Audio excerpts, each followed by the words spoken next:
ఏంటి సంగతులు? ఏముంది బాబాయ్, ఏం లేదు. రీసెంట్లీ గ్రాడ్యుయేట్ అయ్యాను. నెక్స్ట్ ఏం చేయాలని ఆలోచిస్తున్నాను. కొంతమంది నా ఫ్రెండ్స్ ఏమో ఇక్కడే వర్క్ చేస్తున్నారు, ఇంకా చాలా మంది ఏమో అబ్రాడ్కి వెళ్ళి చదువుకుంటున్నారు. నాకు కూడా అక్కడే వెళ్ళి చదువుకోవాలని ఉంది.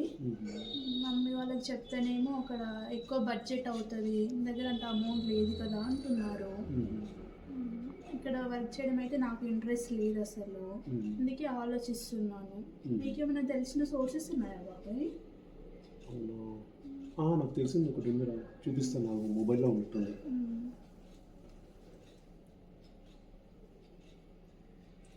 థీసిస్ కన్సల్టెంట్ అని ఒకటి కొత్తపేటలో ఉందిరా. ఓకే, చూడు. లో బడ్జెట్లో యూనివర్సిటీస్ చూపిస్తున్నారు, అండ్ స్కాలర్షిప్స్ కూడా వాళ్ళే చూస్తున్నారు. అవును, లోన్ కూడా ఇస్తున్నారు వాళ్ళే. మొత్తం అకామిడేషన్ కూడా వాళ్ళే చూసుకుంటున్నారు కదా బాబాయ్. విక్టోరియా మెమోరియల్ అంట లొకేషన్, వాకబుల్ డిస్టెన్స్. అవును, ఫ్రీగా ఉన్నారా బాబాయ్? మరి పెళ్ళి కన్సల్ట్ అవుదాము. ఫ్రీగానే ఉన్నాను. ఈరోజు వెళ్దాము మరి? వెళ్దాము, నేను కూడా ఫ్రీగానే ఉన్నాను. సరే, ఈవినింగ్ వెళ్దాము. అక్కడ వెళ్ళి చదువుకుందాము, కొన్ని డీటెయిల్స్ తెలుసుకోవాలి కదా అబ్రాడ్ గురించి. ఎట్లా బాబాయ్? Second floor.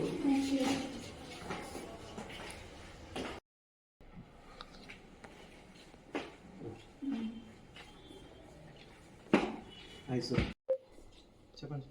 అబ్రాడ్లో చదువుకోవడానికి గైడెన్స్ కోసం మనం ఇచ్చాము, డీటెయిల్స్ కావాలి మాకు. మీరు మీ డీటెయిల్స్ ఫిల్ చేయండి. ఓకే, మీరు ఈ ఫామ్ ఫిల్ చేయండి. మిగతా డీటెయిల్స్ నాన్న చెప్తాను. కూర్చొని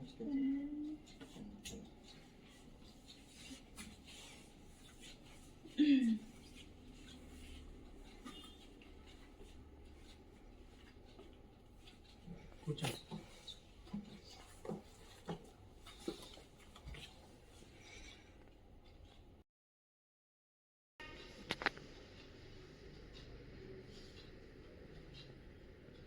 బయట చాలా మంది ఉన్నట్టున్నారు కదా. అవును బాబాయ్, చాలా మంది వెళ్ళినట్టున్నారు కదా. నాకు కూడా చాలా డౌట్స్ ఉన్నాయి, క్లారిఫై చేసుకున్నాము అడిగి.